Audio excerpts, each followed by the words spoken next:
ассалому алайкум бинандагони гиромӣ, нашри ҷанбасии барномаи иттилооти навидро мустақиман манзури шумо мегардонем. Дар студия Соро Холиқназарова. имрӯз асосгузори сулҳу ваҳдати миллӣ, пешвои миллат, президенти ҷумҳурии Тоҷикистон муҳтарам Эмомалӣ Раҳмон бо президенти ҷумҳурии Озарбойҷон муҳтарам Илҳом Алиев суҳбати телефонӣ доир намуданд.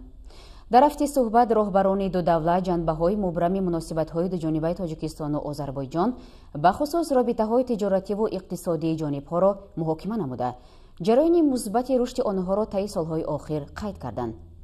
ҷонибҳо вазъи имрӯзаи низомиву сиёсии Афғонистонро мавриди таваҷҷӯҳи хоса қарор доданд. вобаста ба ин, пешвои миллат ба президенти Озарбойҷон дар хусуси вазъияти ташвишоваре ки имрӯзҳо дар минтақаҳои бо Тоҷикистон ҳамсарҳади Афғонистон ба миён омадааст, маълумоти муфассал манзур намуда, нигаронии амиқи худро аз шиддат гирифтани вазъ дар марзҳои ҷанубии Иттиҳоди давлатҳои мустақил иброз доштанд. президенти ҷумҳурии Тоҷикистон аз президенти ҷумҳурии Озарбойҷон ҷиҳати анҷом додани сафари расмӣ ба Тоҷикистон дар фурсати барояшон муносиб даъват ба амал оварданд. муҳлатҳои сафар бо роҳҳои дипломатӣ мушаххас карда мешаванд.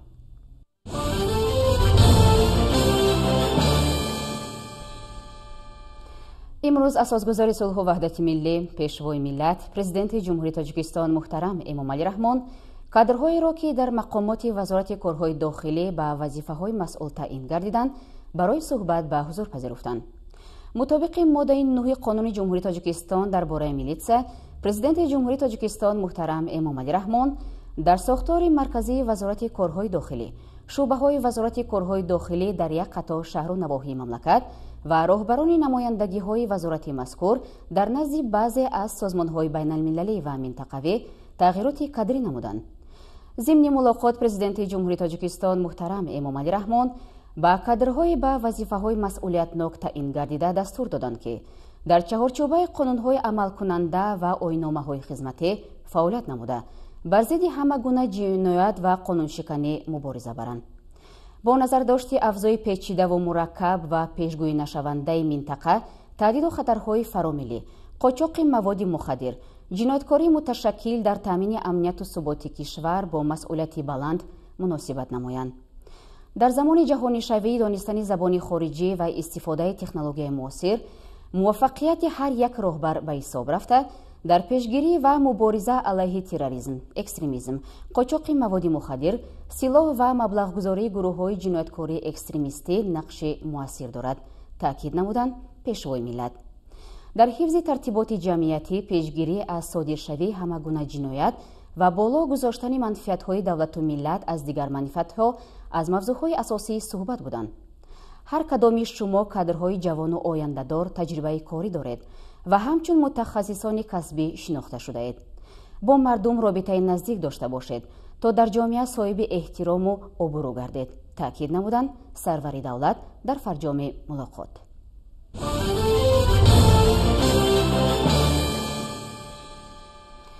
бунёди зеристгоҳи нави барқӣ дар шаҳри Хорух идома дорад ки сохтмони он дар доираи чорабиниҳо бахшида ба 30-умин солгарди истиқлолияти давлатии ҷумҳурии Тоҷикистон ба роҳ монда шуда, нахустин ва ягона зеристгоҳи барқӣ дорои хатти интиқоли барқи 110 киловолта ба ҳисоб меравад.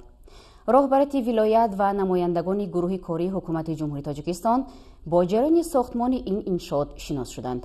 ҳамкорони мо дар ҳамин бора шарҳи бештар доранд. бунёди зеристгоҳи хатти интиқоли барқи 110 киловолта таҳаввулоти нав дар фаъолияти ширкати барқии вилоят Помир Энерҷи мебошад. ин зеристгоҳ дар назди бинои асосии нерӯгоҳи обии барқии Хорух сохта шуда, таҳкурсии асосӣ дар пайванд намудани нерӯгоҳҳои қаламрави вилоят ба шабакаи ягонаи интиқоли барқ маҳсуб меёбад. ин иншоот низ ба ифтихори ҷашни арҷманду бо саодати миллат 30-солагии истиқлолияти ҷумҳурии Тоҷикистон ба нақша гирифта шуда, то танини ин тантана барои аҳолӣ чун тӯҳфаи идона тақдим мегардад. طبق فعالیت این زیرستگاه دسترسی اهالی به برق خوشصفت زیادتر می‌گردد. اینچنین تامین نیروی برق مخصوصا در فصل سرد سال نیز با مرام در تمام نواحی ولایت جریان داده می‌شود. زیرستگاه اساس یا خود تحکرسی مهم در تشکیل شبکه یگانه برقی در ولایت شناخته می‌شود. رئیس ولایت مختار کیستان بدخشان یادگار فیضف، وزیر انرژیتیک و ذخیره‌های آبی جمهوری تاجیکستان دلیر جمعه شافقیر و دیگر مهمانان با رفت کارهای ساختمانی زیرستگاه از نزدیک شناس شده با هیئت مهندسان و کارگران ملاقات آراستند. دلیر جمعه که خود بهترین متخصص صاحب تجربه و کاردان ساحه انرژیتیک می باشد، هر یک تحلیل های مهندسان را گوش کرده، خلاصه در کاری برآورده، بهر باز هم تقویت بخشیدن فعالیت و تامین استقلالیت انرژیتیکی در منطقه سپارش ها و تاکید ها بیان نمود. امرخان رحیموف، دیرکتور گنرالی شرکت برقی پامیر انرژی، از رفت کار مشکل های جای داشته، اینچنین کامیابی و مظفریت های ساحه معلومات مفصل پیشنهاد نمود. امرخان رحیموف گفت که بنیاد چنین زیرستگاه برقی عین زمان در نزد نیروگاه برقی پامیر یک نیز ادامه دارد و نیت است که چنین زیرستگاه در یکی از محله های دیگر شهر خاروغ نیز ساخته می شود. امرخان رحیموف اینچنین قید نمود که توسط این زیرستگاه نیروگاه های فعالیت داشته برقی خاروغ، پامیر یک و اینچنین در آینده با نیروگاه های بنیاد شونده سیبزار، سناباد، قازده با هم بند و بست گردیده، علاوه به شبکه یگانه برقی جمهوری پیوست کرده می شوند. در اینجا برای صفتا خوب به راه ماندن کار متخصصان خارجی نیز جلب گردیدند که مصلحتگر متخصصان وطنی می باشند.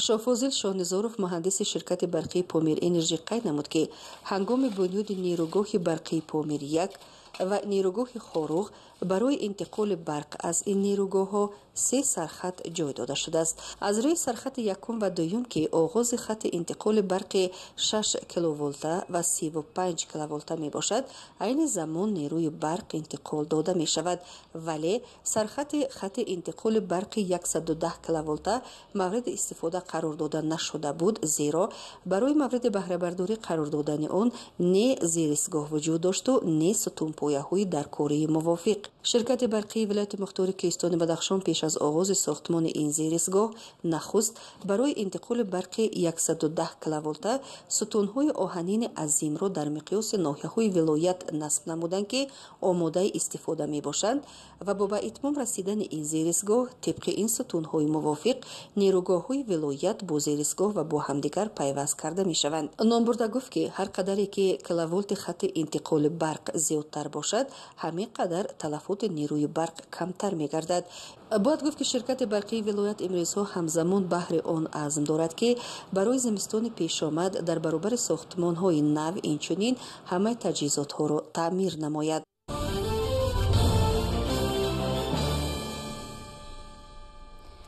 وزارت انرژیتیک و ذخیره‌های آبی جمهوری تاجیکستان با دستگیری حکومت مملکت در برابر بنیاد نیروگاه‌های برقی آبی نو به مسئله برقرار نمودن اقتدارهای موجوده توجه خاصه ظاهر می‌نماید.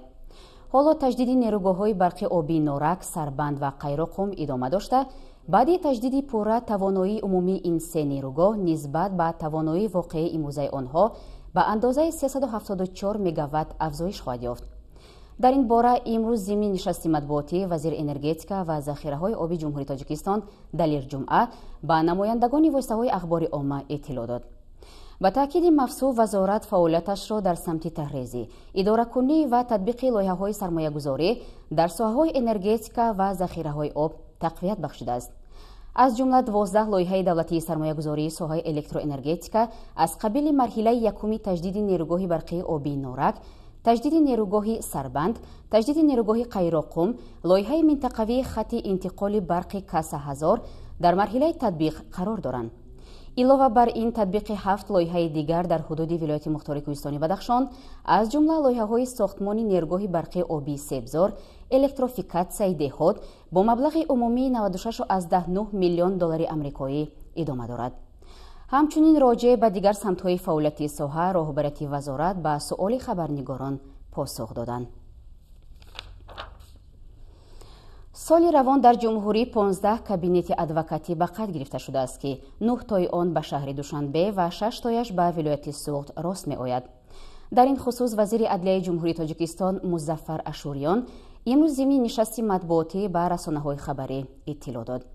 جزئیات بیشتر این نشست در مطلب نوبتی برنامه.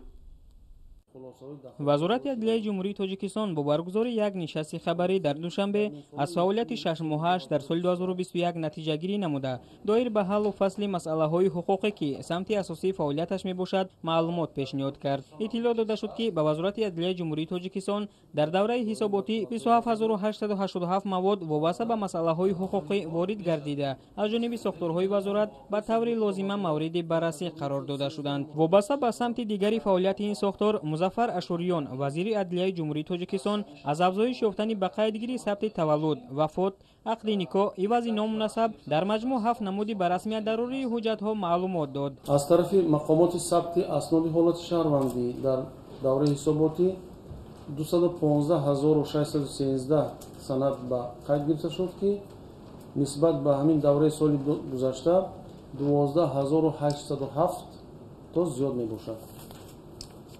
از فعالیت کارمندان مقامات ثبت اسناد حالت شهروندی در دوره حساباتی با بودجه جمهوری 6,445,132 سامانی وارد گردید که این نسبت به همین دوره سال گذشته 1,707,000 سامانی زیاد می باشد.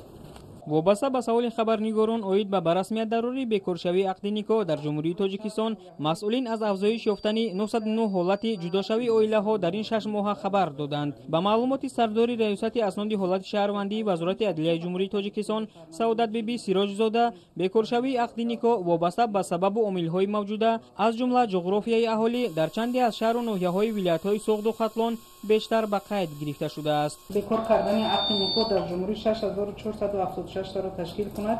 از این 1959 تا در ولایت سوخت، 1500 تا ولایت ختلان، شهر دوشنبه 1179 تا 4 تا ناحیه شهر در نظر داریم و ناحیه تابع جمهور باشد 1739 تا در ولایت سوخت باشد در شهر استروشن، ناحیه باباجان غفور بکارشوی نکاح زیاد است. در ولایت ختلان هم شهر کلوب، ناحیه کشانیان، فرخور، همدانی، در کدام ناحیه که اهالی زیادتر است نشان داده هم زیادتر می شود.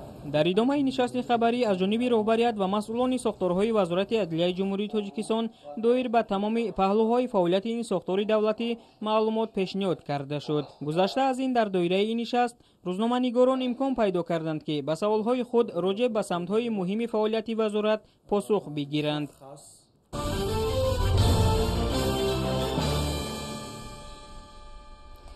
برقرارسازی شبکه حکومت الکترونی در بین وزارت و اداره‌های دولتی جمهوری تاجیکستان ادامه داشته 50 وزارت و تشکیلات به شبکه مذکور پیوست کرده شدند. حالا برای راه اندازی سگمنت یکم یعنی بین شعبه‌های عمومی وزارت و اداره‌ها تشکیل نمودن مبادله الکترونی تدبیرهای دخلدار اندیشیده می‌شوند. در این باره امروز ضمن نشست مطبوعاتی معاون سردار خدمات علاقه نزد حکومت جمهوری تاجیکستان الهام جان عطایف ابراز نظر نمود.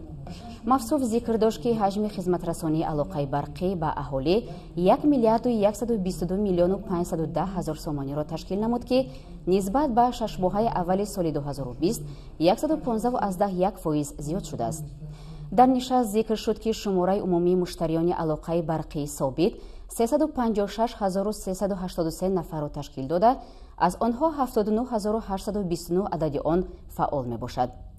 در مورد استفاده سیم کارت های استفاده برندگان علاقه موبیلی ذکر گردید که در 6 ماه یکم سال 2021 شماره استفاده برندگان آن 7,571,500 نفر را تشکیل داد که 5,144,226 نفرشان مشتریان فعال می باشند. اینچنین شماره استفاده برندگان اینترنت در یک جایگی با استفاده برندگان اینترنت موبیلی و ثابت 334 میلیون نفر را در بر میگیرد.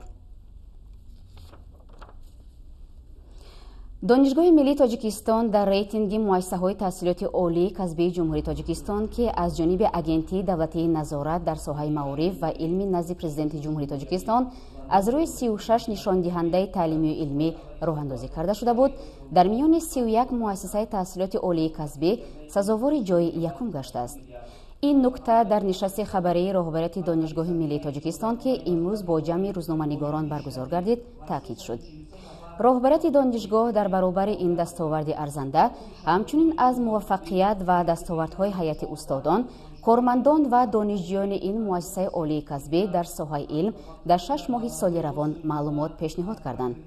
تأکید شد که در دوره حساباتی در پایه شروع دیسرتاسیونی کمیسیه عالی اتستاسیونی فدراسیون روسیه در دانشگاه 11 نفر رساله دکتری و نامزدی دفاع نمودند. همزمان در 14 شروع دیسرتاسیونی کمیسیه عالی اتستاسیونی جمهوری تاجیکستان 38 نفر استادان و کارمندان دانشگاه رساله های دکتری، نامزدی و دکتر PhD دفاع نمودند که این یکی از دستاوردهای ارزنده دانشگاه به حساب می رود.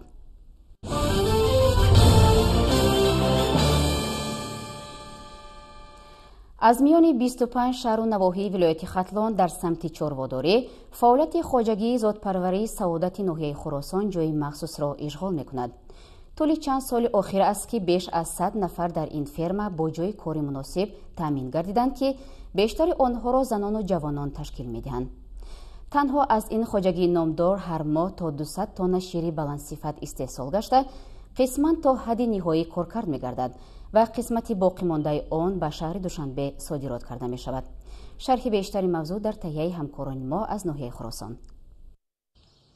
جمعیتی دارای مسئولیتش محدود خواجگی زادپروری سعادت ناحیه خراسان در زمینه کمبینت شیر شهر دوشنبه سال 2014 به فعالیت شروع نموده در مساحت 14.12 هکتار بنیاد گشته است. در این خواجگی دو نمود چاروای کلان شاخدار ذات سیمنتال و گلدشتین با شماره 730 سر پرورش می‌یابند که قریب 500 سری آنها ماندگاه‌های جوشایی است. برای خوراک چاروا باشد در بیش از 500 هکتار زمین‌های نزد خواجگی جو، جواری مکه، بده، لبلبو و سبزی کشت کرده می شود. خواجگی مذکور با بسیار دولت‌ها به مانند چخیا، ایران، ترکیه، خیتای، روسیه و بلاروسیه همکاری زیچ دارد. دستگاه زمانوی که از چخیا وارد کرده شده است در یک وقت امکان جوشیدن 32 سر گاو را دارا بوده. حجم 3 سال شیر در یک شبانه روز زیاده از 7500 لیتر را تشکیل می‌دهد. در نزد خواجگی سیخ کارکرد شیر موجود میباشد که با استحصال محصولات‌های خوش‌صفت مشهود است. سیخ مذکور امکان دارد با استفاده تکنولوژی جدید و کارمندان دائمی اشیاء خام را در اینجا تا حد نهایی کارکرد نموده پیشنهاد میزاجان گرداند.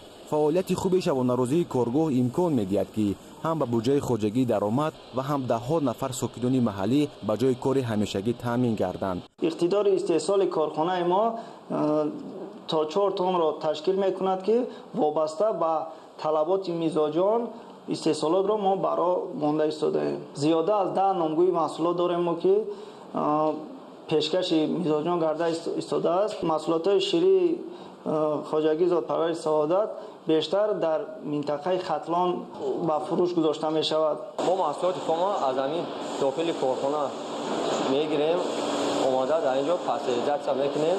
محصولات ما با استاندارد جهانی جوابگو است. تا 4 تن را ما میتونیم که استحصال کنیم و فروش براریم. خواجگی زادپروری سعادت ناحیه خراسان یگانه کارگاهی است که بازار و دکان‌های حدود ناحیه و شهر و نواحی منطقه را با محصولات شیری تامین می‌کند. مسئولین کارگاه عزم دارند که منبع نیز برای کارمندان امکانات و شرایط خوبی کاری تامین نموده استحصال گوناگون محصولات شیری باصفت را برای مردم پیشنهاد سازند. طور در استراتژی ملی رشد جمهوری تاجیکستان برای دوره تا سال 2030 درج گردیده است گذشتن از کشور اگروصنعتی به کشور اندستریالی اگراری یکی از هدف‌های اصلی محسوب می‌یابد.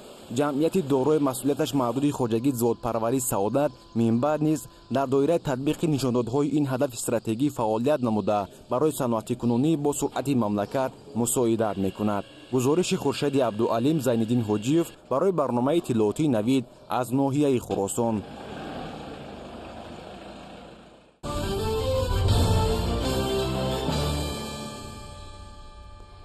در کооپراتیو تجارتی تخم پروری چارکوه برای کشاورزان شهر اسفرز سمیناری آموزشی برگزار کرده شد. گزاراندن این تدبیر در خواجگی مذکور منطقی است، زیرا جامعه مهنتی این کооپراتیو در موسم جاری به دستاوردهای نمایان استحصالی نائل شدند. تفصیلات بیشتر در گزارش نوبتی برنامه. кооперативи тухмипарвари тиҷоратии чоркӯҳи шаҳри Исфара дар самти истифодаи самараноки обу замин, рушди соҳаи боғпарварӣ ва афзун намудани ҳаҷми маҳсулоти кишоварзӣ фаъолияти пурсамар доранд. Имсол дар ин ҷо ҷиҳати саҳмгирӣ дар таъмини истиқлолияти озуқавории мамлакат дар майдони 120 гектар кишти картошка ва зиёда 100 гектар замин кишти гандум гузаронида шудааст. Бо дастгирии барномаи ҷонибдории инкишофи иҷтимоии манотиқи Кӯҳистон дар вилояти Суғд дар кооперативи тиҷоратии тухмипарварии Чоркӯҳ барои кишоварзони шаҳри Исфара бо дастгирии барномаи ҷонибдории инкишофи иҷтимоии манотиқи Кӯҳистон дар вилояти Суғд семинари омӯзишӣ баргузор карда шуд. бо дастгирии раёсати кишоварзии ҳукумати шаҳри Исфара дар миқёси хоҷигоҳи деҳқонии ҷамоати Чоркӯҳ рӯзи кушоди саҳроӣ бо иштироки деҳқонони минтақаҳои Чилгазӣ, Кулкан ва Навгилем баргузор шуда истодааст. мақсади асосии баргузории ин чорабинӣ ин табодули таҷрибаи пешқадам, шиносоӣ аз вазъи заминҳо, шиносоӣ пайдо кардан аз ҳолати агротехникии заминҳо ва ҳамчунин шиносоӣ пайдо намудан аз таҷрибаи пешқадами деҳқонони минтақа дар самти парвариши картошка ва гандуми тухмӣ мебошад. иштирокчиён аз вазъи киштзорҳои гандум ва картошка дидан намуда ба нашъунамои киштзорҳо баҳои баланд доданд. дар ҷамоати Чоркӯҳ аз заминҳои киштгузаронида шуда дидан карда истодаем. оид ба парвариши ва истеҳсоли тухми гандумҳои нави московский 56 ва московский 39 ба роҳ монда шудааст. инкишофи ин ғаллагиҳо дар заминҳое ки киштгузаронида шудааст дар ҳолати хуб қарор дорам ва боварӣ дорам ки аз ин заминҳо ҳосилҳои баланд ба даст меоранд. нагуфта намонад ки тухмие ки оварда шудагӣ буд бевосита аз федератсияи Русия дастрас карда шуда ва дар вақти оптималӣ киштгузаронида шуда буд. мо боварӣ дорем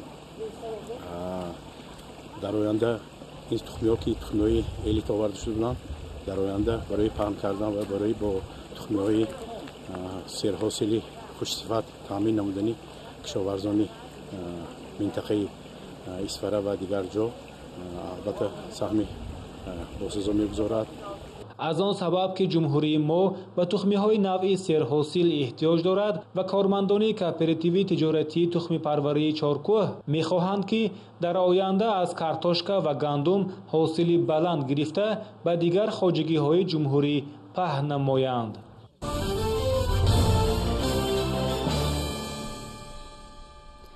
дар кӯхи ваҳдат ҳафтаи меъморӣ ва технологияи тарроҳӣ ба кор оғоз кард. дар доираи ҳамин чорабинӣ ширкати хонаи ҳушманд дар мавзӯи масъалаҳои муосири шаҳрсозӣ ва меъморӣ ҳамоише баргузор кард ки он аз саросари Тоҷикистон ва хориҷи кишвар мутахассисонро ба ҳам овард.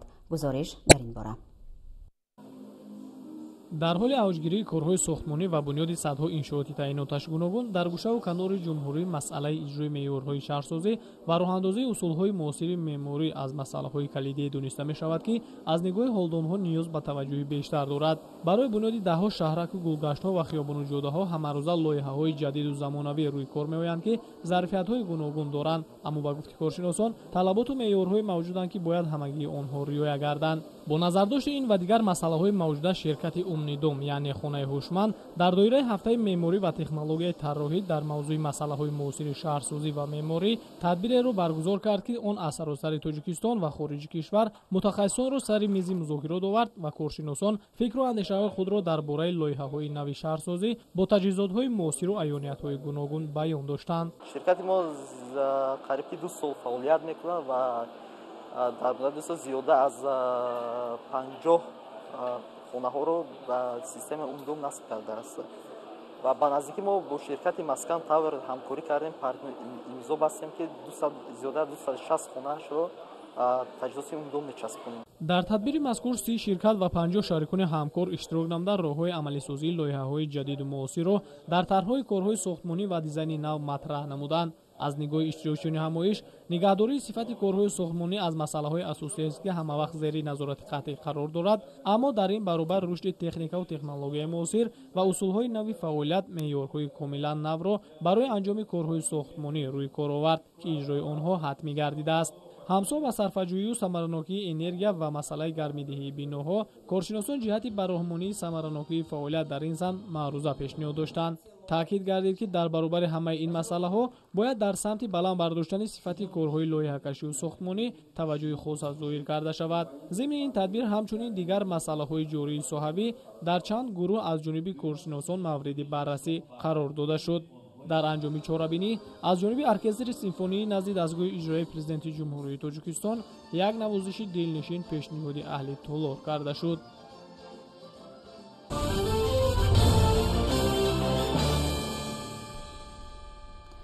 дар марказҳои таҳсилоти иловагии шаҳру навоҳии вилояти суғд синфхонаҳои инноватсионӣ муҷаҳҳаз бо таҷҳизоти муосир амал мекунанд ки кори онҳо барои афзун намудани завқи илму ҳунаромӯзии хонандагон заминаи мусоид фароҳам сохтааст.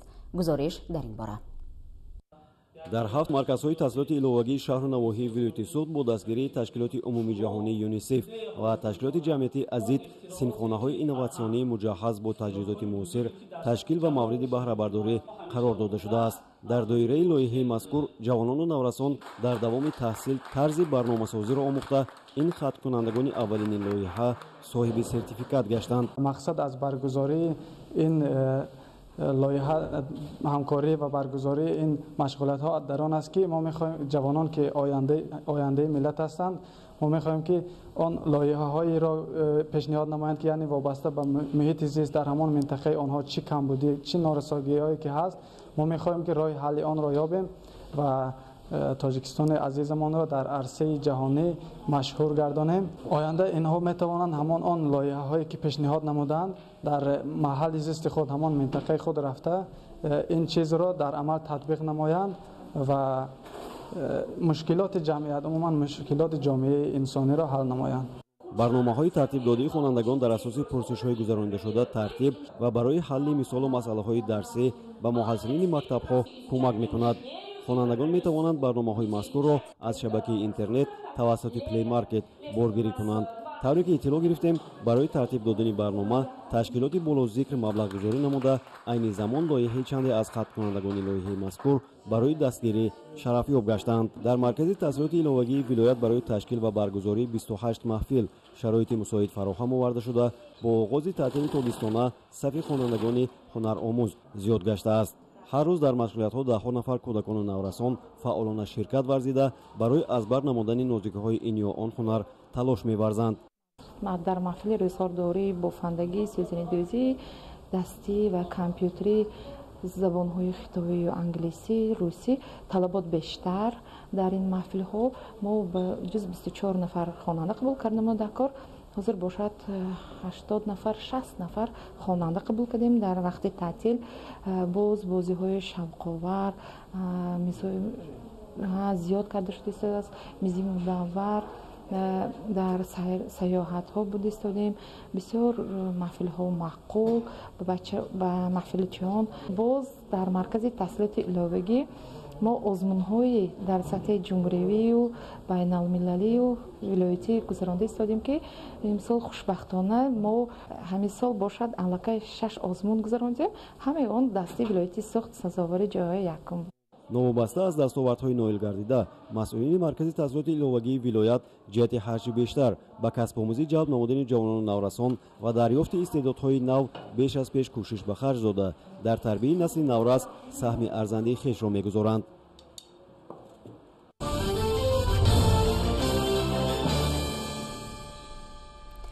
тавре қаблан иттилоъ додем шурӯъ аз моҳи майи соли равон бахшида ба 30-солагии истиқлолияти давлатии ҷумҳурии Тоҷикистон ҳар ҳафта рӯзҳои шанбе ва якшанбе дар боғҳои пойтахт силсила барномаҳои фарҳангӣ доир карда мешаванд.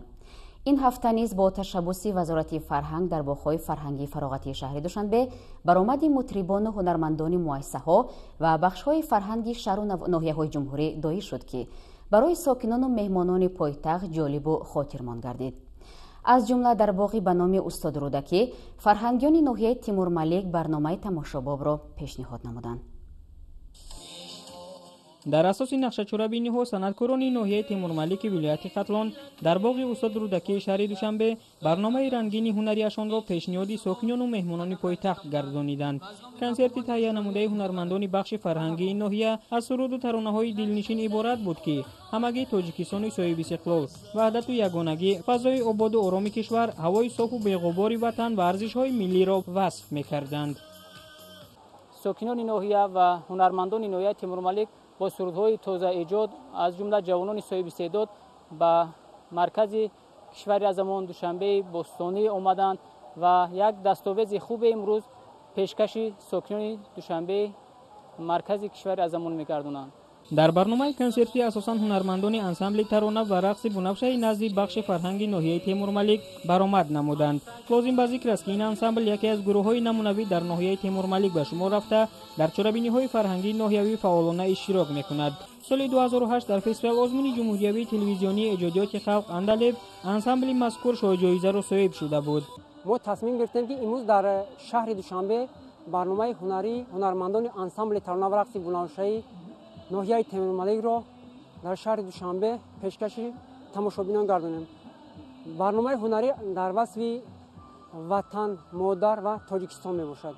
ҳунарнамои мутрибону ҳаваскорони бахши фарҳанги ноҳияи темурмалик дар боғи устод рӯдакӣ бо як маҳорати хоса ва басо ҷолибу диданӣ пешкаши меҳмонону шаҳрвандон гардонида шуд. ёдовор мешавем ки барномаҳои фарҳангии ҳунармандон ва санъаткорони шаҳру ноҳияҳои мамлакат дар пойтахти кишвар шаҳри душанбе ҳар ҳафта рӯзҳои шанбе ва якшанбе доир мегарданд.